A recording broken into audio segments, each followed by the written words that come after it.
kita bahkan tidak akan sampai pada titik bahagia.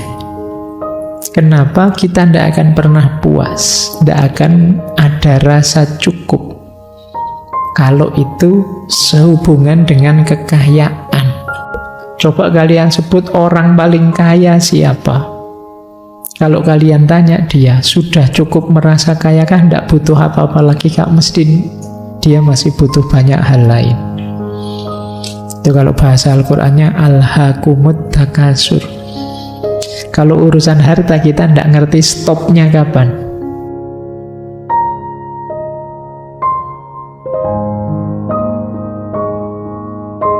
Bismillah, kita awali dari dasar berpikirnya. Kenapa sih penting kita membahas kebahagiaan? Yang pertama, manusia itu sebagai makhluk yang bekerja, bertindak, beraktivitas. Setiap aktivitasnya pasti ada tujuan. Dan kalau kalian cermati, secara umum tujuan dari semua aktivitasmu itu nanti ya jatuhnya untuk kebahagiaan. Boleh kamu cek. Kamu makan, kamu ngaji, kamu jalan-jalan, sampai kalian kuliah. Itu kan pada akhirnya ingin apa? Ingin bahagia. Jadi setiap tindakan pasti ada tujuannya. Yang tujuan itu pasti jenis kebahagiaan. Entah nanti kebahagiaan level apa, tapi pasti nanti jatuhnya ke situ. Tidak ada tindakan apapun yang tidak bertujuan. Kita makan tujuannya biar kenyang, alasannya karena lapar. Kita ngaji tujuannya biar paham, alasannya karena belum paham, belum ngerti. Selalu akan ada tujuan. Nah, tujuan tadi kalau ditanyakan terus tujuannya apa, tujuannya apa, tujuannya apa, ya pada akhirnya ketemunya ya kebahagiaan. Jadi ada satu tujuan puncak dalam hidup ini, ya kebahagiaan. Ayo, boleh dirancang. Kita misalnya makan biar kenyang. Kalau kenyang terus ngapain? Ya kalau kenyang kan terus sehat, Pak. Kalau sehat terus ngapain? Kamu kejar terus itu. Kalau tidak stres lo ya. Pertanyaan ini kamu kejar terus kamu orang biar apa sih, biar apa sih, biar apa. Pada akhirnya akan biar bahagia. Kalau sudah sampai pada biar bahagia, biasanya sudah selesai. Jadi kebahagiaan itu jadi tujuan finalnya. Apapun itu aktivitasmu, termasuk ibadah itu demi Allah, Pak. Kenapa sih kok harus demi Allah? Ya biar saya nyaman, biar saya bahagia, baik dunia maupun akhirat. Jadi manusia itu setiap tindakannya bertujuan, dan puncaknya tujuan itu bahagia. Kenapa disebut puncak? Karena setelah itu sudah tidak ada lagi. Menikah itu bisa kalian alasan ini, itu, tapi pada akhirnya kan untuk bahagia. Kuliah juga begitu, demi hidup bahagia. Jadi puncaknya tujuan itu bahagia. Baik. Nah, apakah sama seluruh manusia puncaknya tujuan bahagia? Kalau kata Thomas Aquinas, iya. Kenapa? Ya manusia itu punya kecenderungan dan perangkat hidup yang sama. Variabelnya mungkin beda-beda, tapi arahnya semua sama, ingin bahagia. Bahkan penjahat sekalipun, dia nyopet atau maling itu, kalian kok tega-tegonya maling, kenapa? Ingin hidup cukup, Pak. Lah kenapa kalau sudah cukup, ya tetap biar bahagia. Apa ada orang yang secara sengaja biar hidup saya susah, Pak? Ini kan tidak ada. Semua mesti ingin bahagia. Jadi kebahagiaan itu adalah tujuan puncak dalam hidup ini. Kalau teman-teman ingat, pikiran seperti ini banyak dipengaruhi oleh Aristoteles yang alirannya namanya eudaimonisme. Jadi aliran kebahagiaan. Wong hidup sekali kok ndak bahagia. Hidup itu ya tujuannya untuk bahagia. Ini asumsi pertama, dasar berpikir yang pertama. Yang kedua, kebahagiaannya Thomas Aquinas, bagi beliau kebahagiaan ini dibahas dalam konteks teologis filosofis. Berarti apa? Yang sehubungan dengan keimanan, sehubungan dengan keberagamaan. Nah, hubungannya apa, Pak? Kebahagiaan dengan teologi, dengan Allah. Ini saya membacanya Allah, ya enggak apa-apa. Ya, tulisannya memang begitu, meskipun mungkin kadang dialeknya beda. Nah, dari Allah mengalir segala kebaikan dan kebahagiaan, dan nanti semua akan kembali padanya. Kita melakukan kebaikan, mencapai kebahagiaan, itu ya karena anugerahnya Allah, dan nanti segala kebaikan dan kebahagiaan yang kita peroleh, itu ya nanti akan kembali kepadanya. Nah, ini rumus teologisnya. Berarti awal dan akhirnya kebahagiaan itu nanti berhubungan dengan Allah. Ini kebahagiaan yang sejati ya, kalau versinya Thomas Aquinas. Asalnya dari Allah, nanti menjadi sempurna dalam Allah. Tujuan akhirnya juga Allah. Ini kalau ini kita imani, kita percaya begitu, wong kita orang beriman. Kenapa kok bukan pada makhluk selain Allah kita bisa bahagia? Karena makhluk ciptaan, hal-hal duniawi itu ya terbatas. Seandainya bisa memberikan kita kebahagiaan, itu ya jangkauannya terbatas. Kalau ingin kebahagiaan yang puncak, yang sempurna, yang sejati, itu ya yang berhubungan dengan Allah. Nah, nanti ada konsepnya sendiri dari beliau. Pokoknya kita yakini dulu. Kalau tadi rasionalnya, kalau ini teologisnya. Nah, kita lanjutkan. Dalam konteks filosofis juga begitu. Kita ini punya dua kemampuan dalam diri kita, kata Thomas Aquinas. Yang pertama kehendak, yang kedua intelek. Intelek, akal budi berarti. Dalam diri kita ada kehendak. Kehendak itu keinginan yang muncul secara fitri dari dalam diri, itu kehendak. Biasanya dibedakan dengan keinginan. Kalau keinginan itu munculnya karena dorongan dari luar diri. Selama ini kalian menganggap sama ya. Tapi bedanya kalau kehendak dari dalam keluar. Kalau keinginan itu ada dorongan dari luar sehingga kita terus ingin meraihnya. Nah, yang ada dalam diri kita itu kehendak dan intelek. Kehendak itu kan keinginan dari dalam diri, itu yang dicari adalah kebaikan. Kalau intelek yang dicari adalah kebenaran.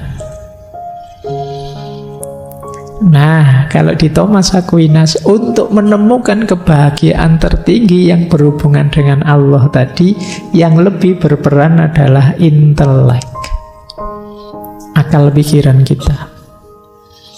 Nah, ini nanti dasar berpikir yang kedua ini coba kalian ulang-ulang ya, biar paham maksudnya. Jadi yang pertama, awal dan akhirnya kebahagiaan itu ada pada Allah. Yang ditanggapi oleh kemampuan manusia ada kehendak dan intelek. yang kehendak menginginkan kebaikan, intelek menginginkan kebenaran, yang lebih mampu menangkap Allah dalam tanda petik, menangkap tadi itu adalah akal budi dengan berkontemplasi. Kalau kehendak saja belum nyampe. Yang bisa kita menjangkau Allah itu kan dengan akal budi kita, bahwa Allah ada dan kita percaya. Oke, ini dasar berpikir kedua. Ini sebenarnya belum masuk ke pandangannya tentang kebahagiaan, masih dasar-dasarnya. Kamu sudah habis energimu memahami tadi ya. Tak bikin tegang sengaja biar puyeng. Yang ketiga, wis ini mulai agak gampang-gampang. Kebahagiaan menurut Thomas Aquinas itu ada dua. Yang pertama kebahagiaan sempurna, beatitudo, dan kebahagiaan tidak sempurna, felicitas. Kebahagiaan sempurna itu istilahnya Thomas Aquinas adalah vision beatitude. Ini menarik, nanti kalian akan paham tentang apa itu vision beatitude kalau kalian ngerti konsep tasawuf tentang ma'rifat atau mukasyafah. Ini enaknya ngerti macam-macam ya, jadi kalau baca langsung tidak paham, tapi kalau begitu dijajarkan dengan konsep yang lain yang kamu sudah paham, kalian akan lebih mudah menangkapnya. Jadi vision beatitude, yang itu kebahagiaan sempurna, puncaknya kebahagiaan itu ya visi yang membahagiakan tentang ketuhanan. Nanti ada uraian panjang tentang itu. Malam hari ini kita menjelaskan dua ini, kebahagiaan sempurna dan tidak sempurna. Ada kebahagiaan tidak sempurna yaitu felicitas. Ini kebahagiaan yang kita kejar dengan nalar, kita kejar dengan kebaikan. Kebahagiaan yang kita rasakan di dunia ini saat ini, itu kan kita kejar dengan dua jalan, dengan akal budi kita dan dengan kebajikan. Baik kebajikan tradisional maupun kebajikan teologis. Kebajikan tradisional itu yang bisa kita jangkau dengan akal budi, kebijaksanaan, keberanian, kesederhanaan, persahabatan, atau kebajikan teologis yang sumbernya agama. Secara umum isinya tiga: iman, harapan, dan cinta. Baik, jadi paling tidak sekarang tahu ya, ada yang sempurna, ada yang tidak sempurna. Kebahagiaan itu. Nanti penjelasannya lebih gamblang di uraian selanjutnya. Nah, sekarang kita mulai. Kalau tadi asumsi-asumsinya, sekarang menjawab pertanyaan apa sih kebahagiaan itu? Jadi memang kalau bahasa Latinnya felicitas, bahasa Yunaninya eudaimonia. Kebahagiaan itu kalau di Summa Theologica nanti ada beberapa definisinya. Minimal ini, kita lihat secara bahasa artinya pemuasan keinginan untuk memiliki kebaikan yang benar dan tepat secara sungguh-sungguh. Atau ada definisi setara, kepuasan subjektif atau perasaan puas yang dialami individu di mana keinginannya berhenti. Kenapa keinginannya berhenti? Karena sudah terpenuhi. Itu bahagia. Misalnya, saya haus, terus minum, ingin minum, terus saya minum, bismillah.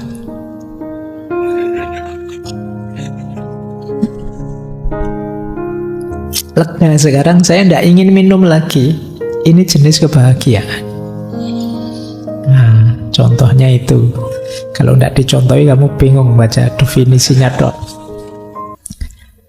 Ada lagi definisi sukacita yang real. ketika seseorang memiliki kebaikan yang dia rindukan. Jadi cirinya kalau yang definisi ketiga ini sukacitanya. Kalau yang kedua tadi kepuasannya. Kenapa sukacita? Keinginanku, kerinduanku terpenuhi, tujuanku terpenuhi. Itu orang bahagia sudah. Ini pengertian-pengertian dasarnya. Lanjut, cirinya. Ini yang teori-teori tetap kalian harus mengulang nanti ya, diulang, didengarkan lagi. Apa cirinya kebahagiaan itu? Kebahagiaan itu sifatnya ya subjektif, ya objektif. Subjektif karena dia ciri utamanya adalah rasa yang dimiliki seseorang. Ciri utamanya bahagia tadi kan rasa puas, rasa lega, rasa senang. Kalau urusan rasa kan ya masing-masing orang. Makanya disebut subjektif. Tetapi sekaligus objektif. Kenapa objektif? Semua orang ingin bahagia. Tidak ada orang yang tidak ingin bahagia, meskipun ternyata isi kebahagiaan bisa beda-beda. Itu yang disebut subjektif. Ngaji ini berat karena perjuangan. Karena kamu merasa harus berjuang, harus punya ilmu, wajib terus kamu ngaji. Ataukah sesuatu yang menyenangkan, menggembirakan. Itu kan kalian bisa beda-beda. Jadi mungkin bagi yang menganggap ini menyenangkan, menggembirakan, dia sumber kebahagiaan. Ngaji ini, ngajinya saja kebahagiaan. Tapi ada yang mungkin masih besok bahagianya, Pak. Ini masih perjuangan, Pak. Berbeda ternyata meskipun ngajinya sama. Tetapi keinginan untuk bahagianya objektif, universal. Maka ya subjektif, ya objektif. Kemudian kebahagiaan itu bukan sarana atau alat untuk mencapai tujuan, tapi dia hanya tujuan saja. Tadi sudah saya singgung sedikit ya, bahagia itu bukan demi sesuatu yang lain lagi. Kalau sudah sampai titik bahagia ya sudah. Jadi tidak ada lagi yang dituju selanjutnya. Dia adalah terminal terakhir. Yang ketiga, kenapa kebahagiaan itu diinginkan? Karena dalam kebahagiaan dipersepsikan terdapat kebaikan. Kenapa kok saya minum tadi? Karena saya menganggap di balik minum ada kebaikannya, yaitu saya jadi lebih sehat. Kenapa kalian ngaji? Karena kalian tahu di balik ngaji ada kebaikannya. Semua yang ditarget orang yang namanya kebahagiaan, di balik itu pasti ada nilai yang dia persepsi sebagai kebaikan. Kalian mungkin bahagiamu karena apa? Wis kamu boleh sebut. Ingin apa kamu boleh sebut. Kan pasti dibalik tujuan yang menurutmu membuatmu bahagia itu kan ada nilainya. Kira-kira menikah membuatmu bahagia, Pak? Iya, Pak. Kenapa? Karena dibalik pernikahan ada nilai kebersamaan, ada nilai melanjutkan generasi, ada nilai fitrah dan lain sebagainya. Jadi di balik kebahagiaan ada nilai. Dan nanti menurut Thomas Aquinas, oleh karena itu kebahagiaan tertinggi pasti dia mengandung kebaikan tertinggi. Dan siapa lagi kebaikan tertinggi kalau bukan Allah? Berarti kebahagiaan tertinggi juga hanya bisa kita temukan dalam Allah. Nah, jadi ini asumsi-asumsinya untuk menegaskan nanti kebahagiaan yang sempurna. Baik, teori-teorinya sudah. Sekarang kita lihat pengembangan teorinya untuk menuju kebahagiaan sempurna. Syaratnya sekarang. Apa sih yang dibutuhkan untuk orang bisa bahagia?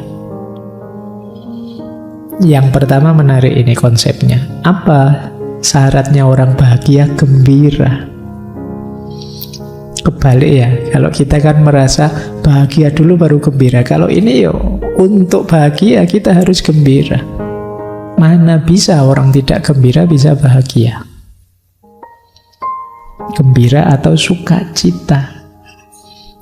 Sukacita ini lengkap, kata beliau. Sukacita itu menjadi wadah kebahagiaan. Dia juga menyempurnakan kebahagiaan, dia juga membantu kebahagiaan dari luar, dan dia sekaligus menyertai kebahagiaan. Orang yang ingin bahagia ya harus gembira.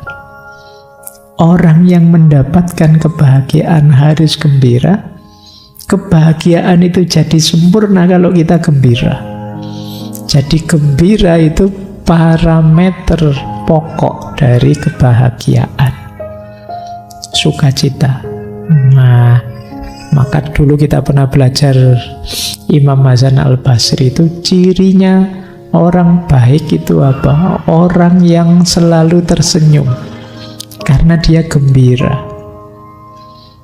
Dan orang baik kan pasti orang yang bahagia karena dia selalu melakukan kebaikan.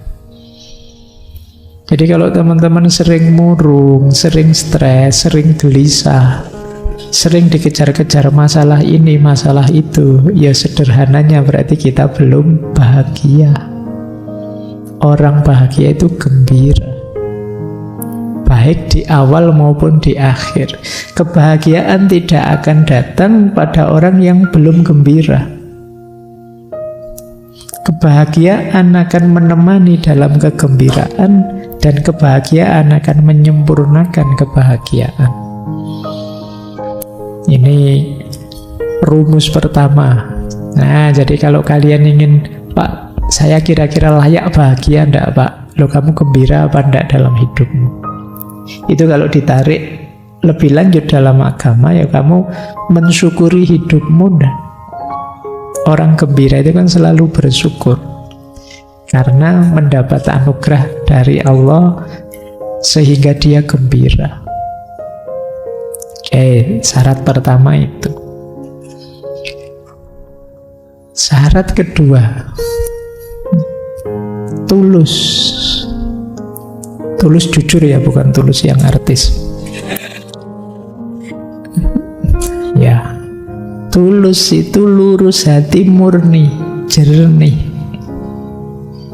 Karena bahagia itu dasarnya kebenaran dan kebaikan, maka dia hanya bisa ditangkap dalam kejujuran, kejernihan. Tanpa kejernihan kita tidak bisa menangkap kebenaran. Kalau tidak bisa menangkap kebenaran, ya kita tidak mungkin ketemu kebahagiaan.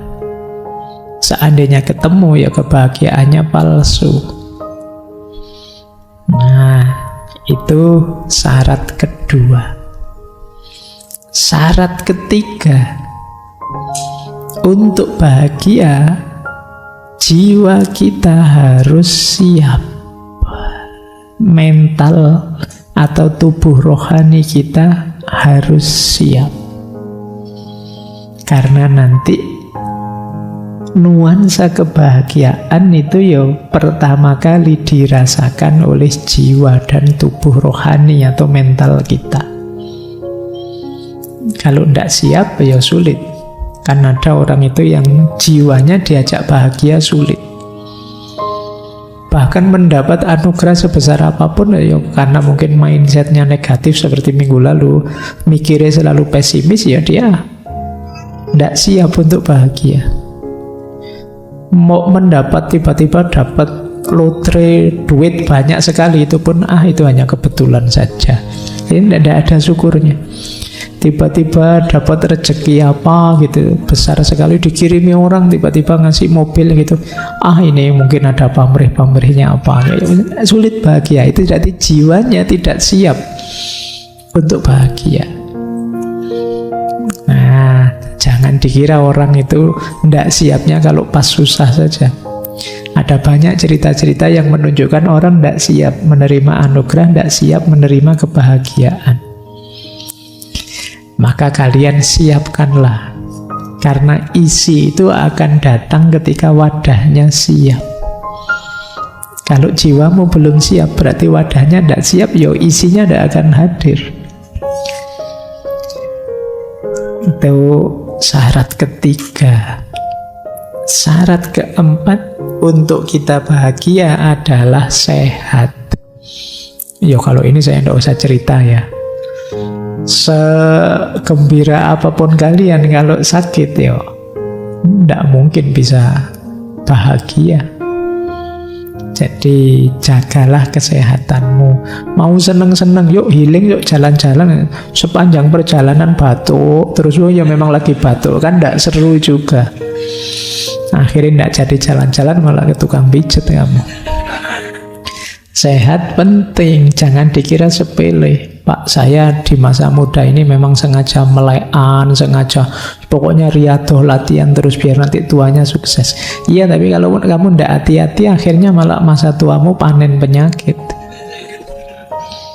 Baru sukses sebentar sudah diabetes, asam urat, darah tinggi, sepanen kamu.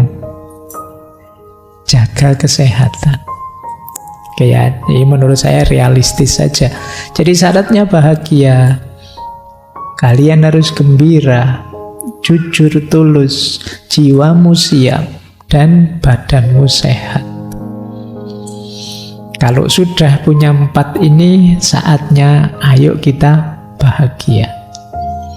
Meskipun tadi ada bahagia yang tidak sempurna, ada bahagia yang sempurna. Kita telah satu-satu ya. Kita awali dari yang tidak sempurna.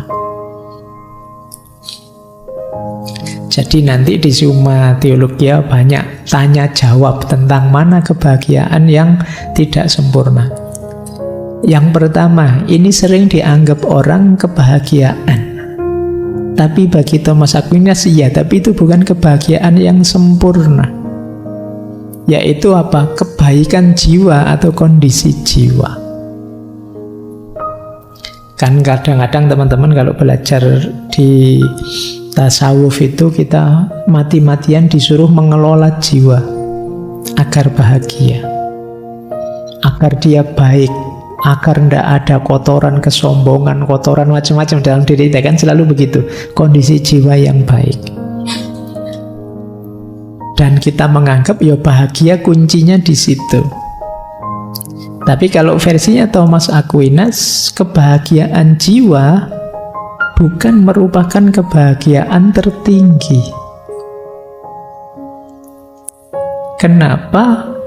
Yang pertama, karena kebahagiaan jiwa itu tergantung juga pada hal lain di luar dirinya. Jiwa tidak bisa membahagiakan dirinya sendiri. Kita itu kan jiwa kita isinya apa? Senang, susah, tenang, merasa nyaman, dan lain sebagainya. Itu kan tidak karena dirinya sendiri, tapi karena lingkungan sekelilingnya. Beresnya jiwamu itu kan sama dengan ketika kamu mampu menanggapi lingkungan sekelilingmu dengan beres. Dan kalau versinya Thomas Aquinas berarti dia tidak yang tertinggi kebahagiaannya. Kebahagiaan dia tidak bisa oleh dirinya sendiri. Yang pertama itu. Yang kedua, yang di luar diri manusia tadi kan jenisnya macam-macam. Di luar jiwa kita yang membahagiakan jiwa kan macam-macam. Ada materi, ada kondisi masyarakat, dan lain sebagainya. Nah, semua yang di luar Allah itu mungkin bisa membahagiakan jiwa, tapi tidak sampai puncak.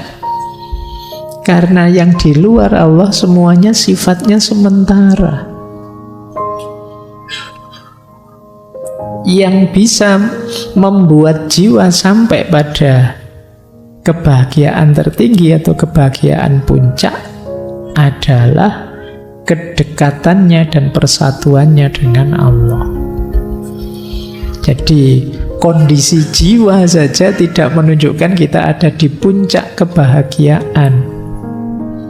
Dia mencapai kebahagiaan puncak kalau dia bersandar nyambung dengan Allah. Jadi dirinya sendiri bukan kebahagiaan puncak. Ini logika sederhananya. Kalau teman-teman ingin mengejar kebahagiaan dalam dirimu dengan cara mengaitkannya dengan apapun selain Allah, ya kalian mungkin bahagia, tapi tidak sampai di puncaknya kebahagiaan. Puncaknya kebahagiaanmu hanya kalau jiwamu kamu tautkan dengan Allah. Ini rumus pertama yang bukan kebahagiaan sempurna, kebahagiaan puncak. Baik, ini ambil nafas lagi ya, kamu pahami pelan-pelan materinya ini. Kalau tidak pelan-pelan nanti mungkin meleset pemahamannya. Nah, kalau ini mudah, saya tidak perlu menjelaskan tiap hari diceramai ini kamu. Bahwa kekayaan itu bukan sumbernya kebahagiaan. Ini semua penceramah ngomong ini.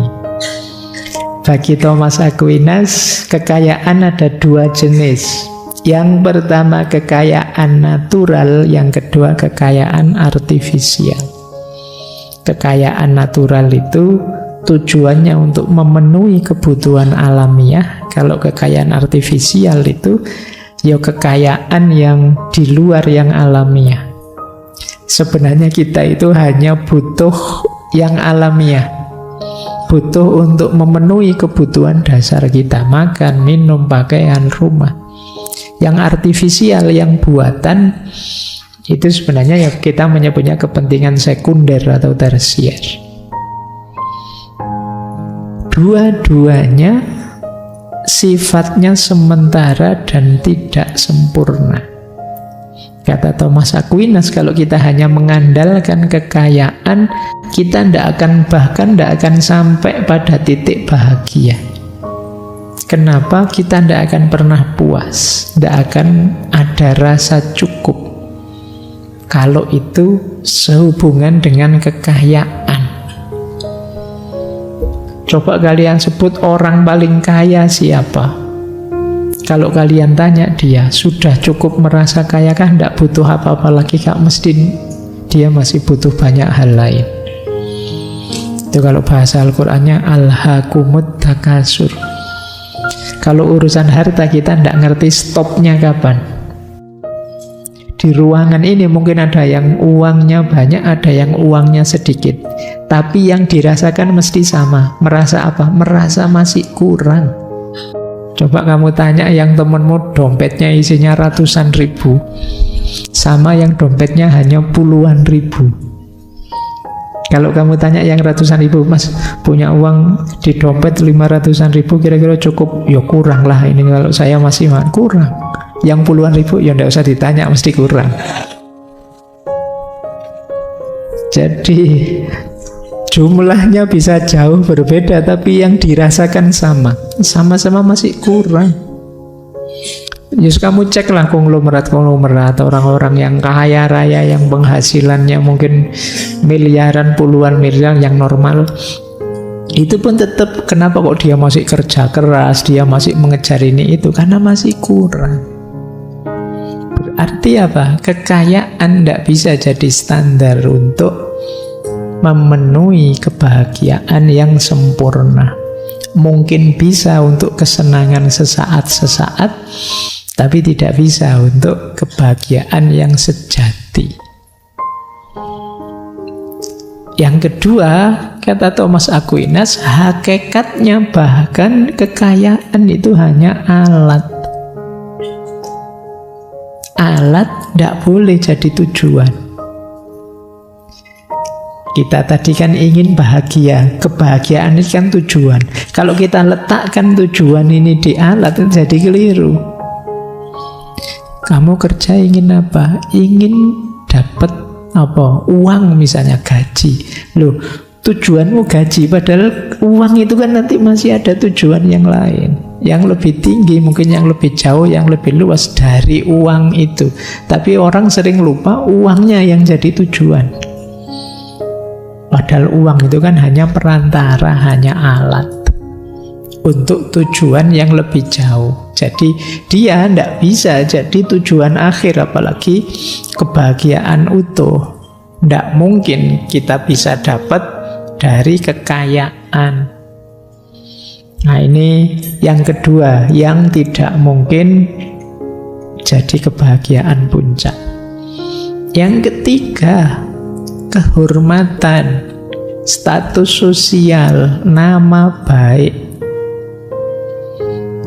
Ini kata Thomas Aquinas, orang yang menganggap bahwa kebahagiaan itu ada pada kehormatan, kebahagiaan dia peroleh kalau dihargai oleh masyarakat, maka dia mengejar kehormatan. Sebenarnya ini bukan orang bijaksana, tapi sebenarnya orang egois, orang yang manipulatif, nyari untungnya sendiri, mencari penghargaan, pengakuan untuk dirinya sendiri. Orang yang menganggap kebahagiaan ada pada kehormatan, ya tidak mungkin dia bahagia. Kenapa? Dia tergantung pada respon orang tentang dirinya. Kata Thomas Aquinas, mungkin kebahagiaan bisa muncul, kehormatan bisa muncul dari kebahagiaan, tapi tidak bisa sebaliknya. Jadi kalau kita bahagia itu kan karena melakukan banyak hal kebaikan tadi. Dari situ mungkin kita dihargai oleh orang lain. Tapi bukan kehormatan ini yang kita tuju, itu hanya efek saja, bukan tujuan. Pak, saya melakukan kebajikan banyak sekali dalam hidup ini. Ya Alhamdulillah, akhirnya saya dihargai orang, Pak. Tidak apa-apa, penghargaan itu efek saja. Kamu kan sebenarnya melakukan kebaikan, ya kebaikan saja. Dihargai, tidak dihargai bukan tujuanmu. Tapi kalau tujuanmu hanya ingin dihargai, dihormati, ya kamu salah jalur. Karena kalau seperti itu kamu bukan orang mulia, tapi orang egois yang mengejar pengakuan orang lain. Kehormatan tidak bisa jadi sumbernya kebahagiaan, karena dia hanya efek dari kebaikan saja. Itu pun kalau kehormatan diperoleh secara baik. Saya lanjutkan lagi. Ini yang kesekian. Ternyata ini bukan kebahagiaan sempurna. Ada lagi kemasyhuran. Kemasyhuran, keterkenalan, viral kalau sekarang. Wah, saya terkenal sekarang, Mbak. Tiap video saya viral. Sekarang banyak yang terpesona mengejar kemasyhuran. Karena saya tidak tahu, logika hari ini sering kemasyhuran itu jadi sumbernya kekayaan dan sumbernya kehormatan. Hari ini mungkin begitu. Sehingga orang mati-matian ingin terkenal. Kalau kurang terkenal, ya bikinlah apa gitu, ngeprank apa, atau melakukan apa, yang kan sering begitu. Karena begitu terkenal, apalagi hari ini, uangnya datang, kekayaan datang, nama juga datang, kehormatan datang. Maka terus banyak yang mempersepsi, oh kalau begitu mungkin kebahagiaan itu ada pada kemasyhuran, ketenaran. Nah, kata Thomas Aquinas, kemasyhuran itu tidak mungkin jadi puncaknya kebahagiaan. Kenapa? Karena kemasyhuran itu tergantung pada pengakuan orang lain. Yang mungkin orang lain yang nganggap kita terkenal itu sebenarnya tidak ngerti loh sepenuhnya siapa kita. Kalian punya idola siapa boleh disebut. Apa kalian ngerti A sampai Z-nya orang yang menurut kalian masyhur itu? Yang kalian idolakan itu, yang kalian fanatiki itu. Jadi misalnya kalian suka pada saya, apa kamu ngerti kebiasaanku A sampai Z sampai yang paling kecil? Jangan-jangan kalau kamu ngerti sampai detail malah alah ternyata Pak Faiz begitu sama saja. Terus tidak jadi mengidolakan kan?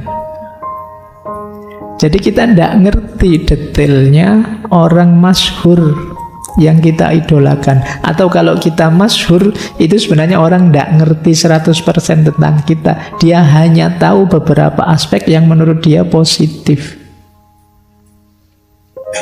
Itulah kemudian yang membuat kita tertipu dengan kemasyhuran. Lah, ketertipuan seperti ini tidak mungkin membawa kita pada kebahagiaan yang sempurna. Maka jangan tertipu oleh kemasyhuran. Jangan tertipu kalau hari ini oleh follower-followermu lah. Ada yang like berapa, ada yang jempoli berapa. Wong sekarang follower bisa dibeli, subscriber kan juga bisa. Kamu kan kadang-kadang ada yang nawari itu 10.000 subscriber harganya sekian. Itu kan lucu. Terus kamu beli-beli sendiri. Terus kalau banyak subscribernya kamu bangga-bangga sendiri. Wong itu kamu ngerti kalau itu palsu. Ya kamu beli sih tidak masalah. Tapi kok kamu bangga, itu yang jadi lucu. Wong kamu ngerti sendiri kalau itu tidak asli.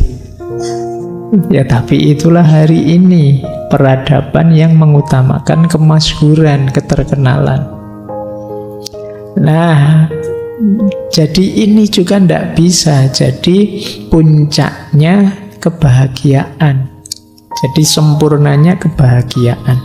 Dia sementara, tidak mungkin sempurna. Ada orang dulu masyhur sekarang tidak.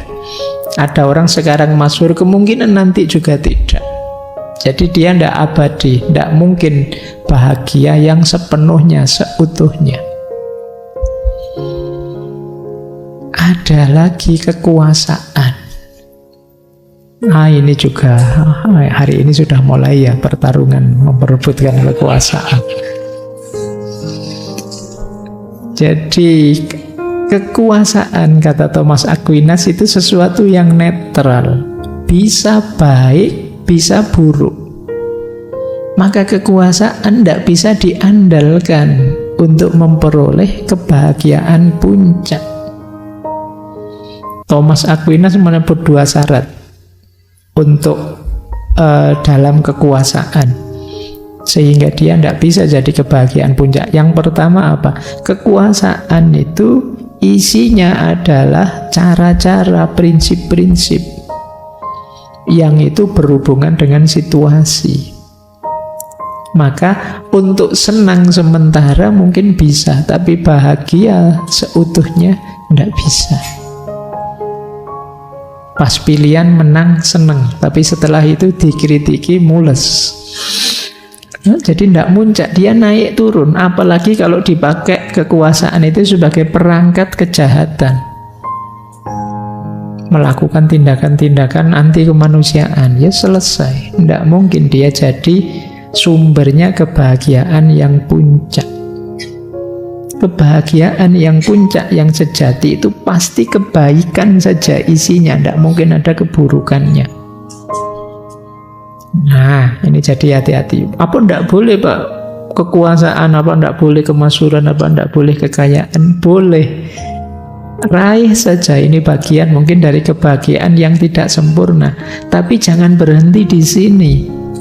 Cari sampai utuh kebahagiaan yang puncak, kebahagiaan yang sempurna. Nah, lanjutkan lagi. Ini juga disebut oleh Thomas Aquinas. Apakah kesehatan, kebaikan badan itu kebahagiaan puncak? Tidak juga. Ya tadi kebahagiaan, kesehatan penting, tapi sehat saja ya masih belum puncak. Cantik saja, kuat saja, itu kan hubungannya dengan badan juga masih belum puncak. Kenapa? Badan kita ini ada tujuannya. Jadi dia tidak melayani dirinya sendiri. Kalau dia sehat, dia punya tanggung jawab untuk dijalankan. Sama seperti kekayaan tadi, berarti dia bukan tujuan akhir. Ada tujuan puncak yang harus dia jalankan. Badan ini diciptakan untuk memenuhi tujuan tadi. Ya tujuan kalau bahasa agama ya sebagai hambanya, sebagai khalifahnya, memakmurkan bumi, kemudian beribadah kepadanya dan lain sebagainya. Ya memang syaratnya sehat, tapi sehat bukan puncak kebahagiaan. Nah, mungkin ini banyak orang menyamakan antara kesenangan dengan kebahagiaan. Hiburan, kesenangan, kenikmatan. Ini juga kata Thomas Aquinas beda. Senang saja belum mesti bahagia. Gembira saja ya belum bahagia. Saya bilang tadi gembira itu wadahnya bahagia. Kalau bahagianya tidak datang ya tidak ketemu puncaknya kebahagiaan. Jadi kebahagiaan mungkin bisa diawali dari kegembiraan, kenikmatan, kesenangan, tapi dia belum puncak. Ada cara berpikir yang lebih dalam. Kenapa kalau kenikmatan itu belum puncak? Karena kenikmatan itu biasanya cenderung umurnya pendek. Kasih contoh ya. Minum itu kan nikmat. Teguhan pertama, teguhan kedua, teguhan ketiga. Sudah ndak haus lagi, ditambah lagi maksa minum, ndak enak sudah. Kamu minum kopi misalnya sak gelas gede, itu kan teguhan pertama, kedua asik luar biasa. Tapi kan kalau kamu minum kayak minum aku gelak-gelak sampai itu nggak enak sudah, nggak seger lagi. Kenikmatan duniawi itu sifatnya temporer, apapun itu.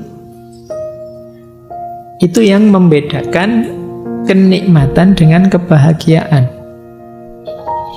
Jadi bahkan kata Thomas Aquinas, boleh kalian misalnya kaya raya luar biasa, semua kenikmatan kalian raih, kalian nikmati, tapi pasti kalian masih merasa ada yang belum lengkap. Karena apa? Karena memang belum puncak kebahagiaan kalian raih, yang nanti hubungannya dengan Tuhan. Selalu saja ada rasa, ada yang hilang. Buktinya apa, kata Thomas Aquinas? Banyak yang merasa tidak bahagia meskipun memenuhi segala kebutuhan hidupnya. Pingin nikmat yang kayak gimana bisa semua, tapi ternyata masih tidak bahagia. Berarti apa? Kenikmatan bukan jalan menuju puncak kebahagiaan. Kan sekarang banyak cerita-cerita orang kaya, terkenal, bahkan artis, tapi berakhir bunuh diri misalnya. Lu kurang opo ya? Suami istri, yang satu ganteng, yang satu cantik, kaya raya, tapi hidupnya kelihatan susah, tiap hari gegeran keluar masuk pengadilan misalnya. Lu kurang opo? Ini menunjukkan berarti apa? Kenikmatan tidak selalu setara dengan kebahagiaan. Kemudian ketika, kata Thomas Aquinas, semua kenikmatan kita rasakan, biasanya terus jiwa kita mendambakan sesuatu yang lebih tinggi. Itu yang sering membuat orang yang kaya raya tadi kadang-kadang merasa hampa, merasa kesepian. Ada yang hilang dalam hidupnya. Nah, Jadi ini kenikmatan menjadi awal menuju kebahagiaan, tapi dia belum final. Itulah mengapa mungkin teman-teman sering tanya, yang ada orang hebat, sukses, tapi tuanya kemudian menarik diri dari kehidupan ramai, melakukan amal sosial dan lain sebagainya. Ada orang pinter, dahsyat, filsafatnya luar biasa, ilmunya tinggi, tapi nanti belakangan malah belajar tasawuf, masuk tarekat dan lain sebagainya. Kenapa? Dia merasa ada sesuatu yang hilang dari dirinya. Kenikmatan sudah dia raih semua, tinggal kebahagiaan, khususnya kebahagiaan yang puncak. Nah, kalau kalian kan mungkin kebalik. Kalau tasawuf saya sudah sih Pak, nikmatnya yang belum. Kalau seperti itu bagaimana? Lebih bahaya lagi. Kenapa? Karena nanti tasawufmu akan kamu pakai sebagai jalan untuk mencari kenikmatan. Itu mengapa banyak orang memposisikan agama sebagai alat untuk memperoleh kesenangan, memperoleh kenikmatan.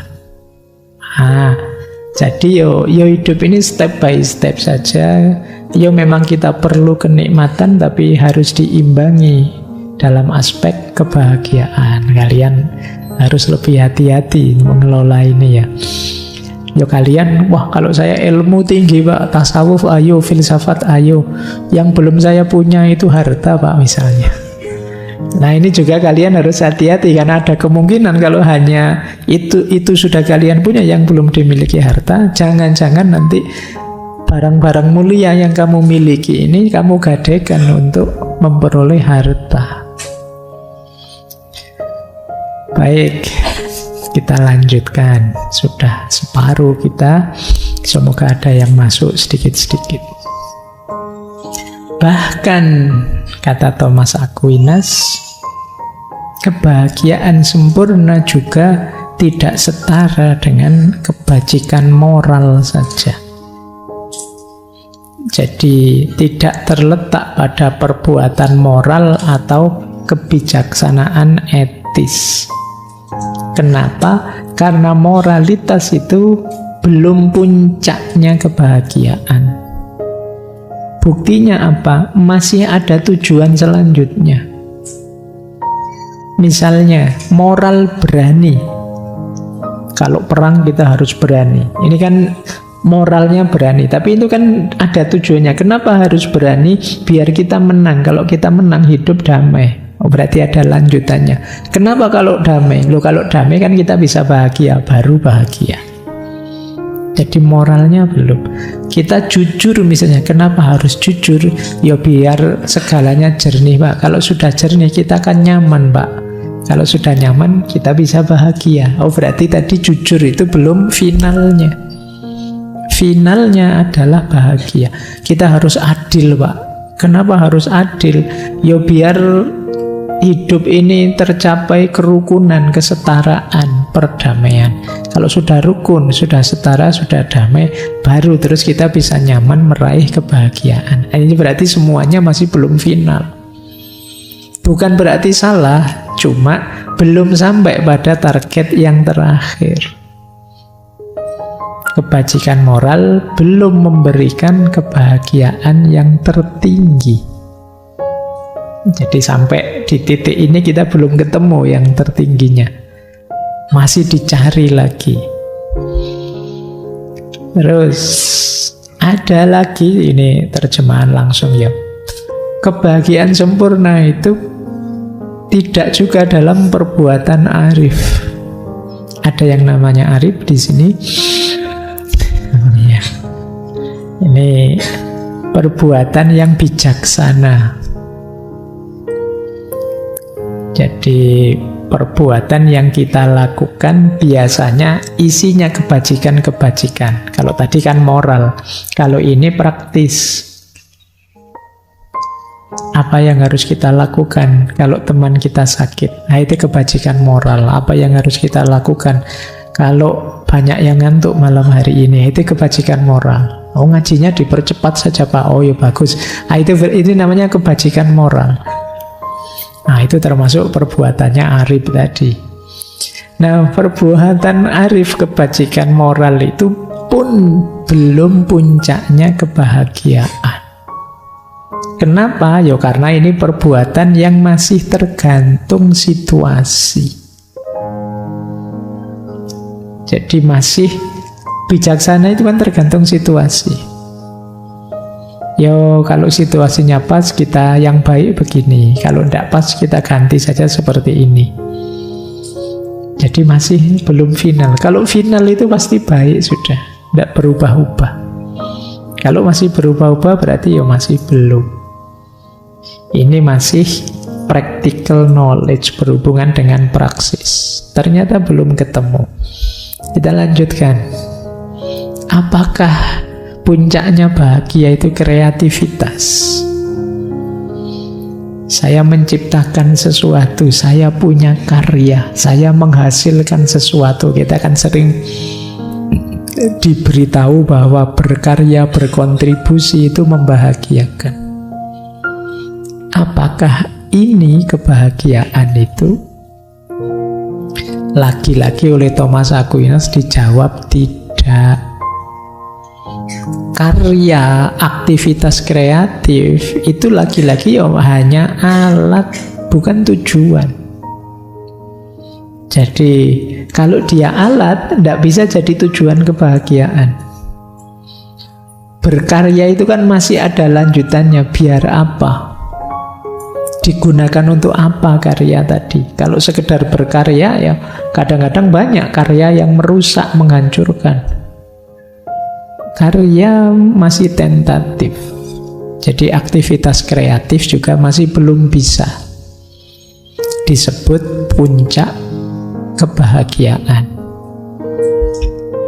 Panca indera kah? Oh, semua ditanyakan. Makanya kitab Summa Theologica itu tebal sekali. Apakah kenikmatan panca indera yang kebahagiaan puncak? Ya pasti saja tidak. Tadi sudah ada kenikmatan, kesenangan. Ya pleasure bisa, tapi pasti dia bukan puncaknya kebahagiaan. Bahkan masih belum bahagia, masih nikmat saja. Baik, ini teman-teman sudah paham. Terus, apa persahabatan? Ini nanti disebut semua, kamu sampai jam 10 ini terus. Kamu biar bosan. Apakah relasi persahabatan? Juga tidak. Sahabat kita butuhkan sih untuk meraih kebahagiaan sempurna, tapi sahabat tidak menentukan kita sampai pada kesempurnaan kebahagiaan. Jadi persahabatan juga bukan. Nah, tidak usah khawatir. Sekarang kita masuk ke kebahagiaan yang sempurna. Apa sih kebahagiaan yang sempurna, yang tertinggi? Kok tadi semuanya ditolak? Menurut Thomas Aquinas, kebahagiaan sempurna itu visio beatifica. Ini kalau diterjemahkan letterlek, penglihatan, vision yang penuh kebahagiaan. Jadi istilahnya menarik, beliau pakai vision. Makanya tadi saya setarakan, mungkin ini setara kalau dalam tasawuf, puncaknya makom namanya makrifat. Vision itu penglihatan. Tapi penglihatan di sini bukan penglihatan dengan mata. Jadi beda. Penglihatannya dengan intelek. Intelek itu perangkat intelijensi manusia yang mampu menangkap pengetahuan. Jadi apa sih visio beatifica itu? Pengetahuan intelek. Kalau dalam bahasa Indonesia mungkin semacam pencerahan. tercerahkannya kita, karena dalam pikiran kita hadir pengetahuan-pengetahuan langsung tentang Tuhan. Ini visio beatifika. Pengalaman visio beatifika ini menurut Thomas Aquinas akan menghadirkan kebahagiaan yang sempurna. Karena di situ intelek manusia dengan substansi ketuhanan bertemu. Yang namanya bahagia itu kan sesuatu yang memuaskan kita. Puncaknya kepuasan yaitu kalau kita mengalami visio beatifika, memahami hakikatnya Allah sampai ke level esensi, hidup ini jadi sangat ringan, sangat membahagiakan. Sederhananya begini, kalau kita tanya ya, apa sih yang membuat teman-teman menganggap hidup ini berat? Kurang uang, kuliah nggak lulus-lulus, pacar nggak dapet-dapet, bapak ibu kos galak, atau apa saja. Banyak sekali mungkin beban hidupmu. Tapi begitu kesadaranmu naik level pada kesadaran ilahiyah, semua itu akan jadi seperti setetes air di tengah samudera. Tidak ada artinya. Jadi kalau kesadaranmu sudah menyamudra dengan kesadaran ilahiyah, kebahagiaanmu akan memuncak. Pak, tapi kok rasanya sulit ditangkap ya Pak? Karena kalian belum mengalami. Jadi pengetahuan ini tidak seperti pengetahuan yang dikejar dengan kalian baca buku atau mendengarkan ceramah. Makanya istilahnya vision. Vision itu pengetahuan yang visi. Kalau dalam epistemologi Islam ada istilah huduri. Imam Ghazali menyebutnya laduni. Pengetahuan yang hadir langsung dalam diri kita, yang itu anugerahnya Tuhan, sehingga kita kenal dia secara hakiki. Imam Ghazali menyebutnya mukasyafah. Orang jadi sadar, ternyata hidup itu cuma begini ya. Ternyata itu terbuka sudah matamu tentang hakikatnya hidup ini, tentang hakikatnya Allah. Ini akan sangat membahagiakan jiwamu. Kalau dalam Islam akan naik sampai level mutmainnah. Tidak ada lagi yang bisa menggelisahkanmu, tidak ada lagi yang bisa menggalaukanmu, pengalaman apapun, karena kamu sudah paham hakikatnya hidup ini, yang diawali dari kefahamanmu tentang Allah. Begitu kamu sadar Allah dengan segala macam sifat-sifatnya, segala macam yang dilakukan Allah untuk kita, hubungan kita dengan Allah, kita akan langsung nyaman. Apa sih yang menggelisahkanku selama ini? Hanya masalah-masalah kecil, itu tidak berarti. Ada yang lebih hakiki. Itulah yang disebut visio beatifika. Penglihatan penuh kebahagiaan. Nah, ini memang di luar jangkauan pikiranmu karena kalian belum mengalami. Atau Mas Aquinas dalam riwayat hidup beliau beberapa kali mengalami ini sehingga merasa sampai beliau nanti disebut orang suci. Inilah kebahagiaan yang sempurna.